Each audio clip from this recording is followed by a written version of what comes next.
एक मर्द क्या तेरे साथ आ गया? तेरे अंदर की मर्दानगी जाग गई।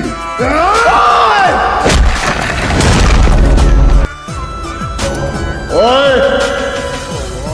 औरतों की इज्जत करना दीवार पर ही नहीं, अपने दिल के अंदर भी लिखो।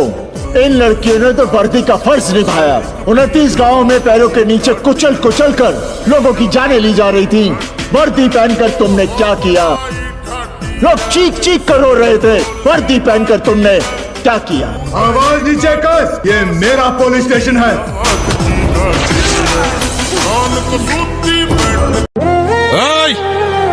গাড়িতে নামায় ঘাটটা ধরে টানে নিয়ে আয়। আমি গাড়ি থেকে নামলে তোদের পায়ের নিচে মাটি থাকবো না। তো গাড়ি থেকে নামলে আমাদের পায়ের নিচে মাটি থাকবো না। পায়ের নিচে মাটি থাকবো না, মাটির নিচে গাড়ি ফলাবো। চল একদম গুলি করে দেবো। নাম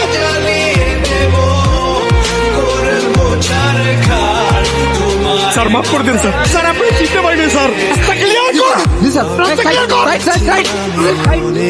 যার জন্য ঢাকা শহরের এতগুলো পুলিশ আমরা একত্রিত হলাম, তাকে আপনি স্যার স্যার বলে ছেড়ে দিলেন কেন? সে কে? উনি হচ্ছে আদিব মির্জার ছেলে।